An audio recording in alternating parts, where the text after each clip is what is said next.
મારું નામ માધુરાણી સુભાષભાઈ છે. હું ધોરણ 9માં ભણું છું. મારી શાળાનું નામ શ્રીમતી એકેશબી કન્યા વિદ્યાલય વાંકાનેર. આજે વિકસિત ભારત બેઠેલામાં હું મારો વિચાર રજૂ કરવા માગું છું. આપણે જોઈ રહ્યા છીએ કે આજકાલ અકસ્માત વધી રહ્યા છે. અકસ્માતના કારણે લોકોને હાનિ પહોંચે છે. તેના કારણે હું એક ઉકેલ લાવી છું કે જ્યાં લગી તમે વાહન ચાલુ ન કરો. એ વધારે વાહન ટુ વ્હીલરમાં જ જોવા મળે છે.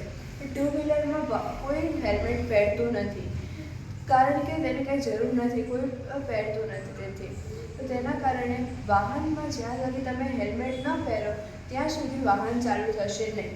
વાહનમાં હેલ્મેટમાં RFD સેન્સર લગાવવામાં આવશે, જેથી એ સેન્સર તમે ક્લિક કરશો, જ્યારે પહેરી લેશો પછી જ એ સેન્સર વાહનને ક્લિક થશે, સિગ્નલ આપશે અને તમારું વાહન ચાલુ થશે. તેની પહેલાં તમારું વાહન સ્ટાર્ટ થશે નહીં.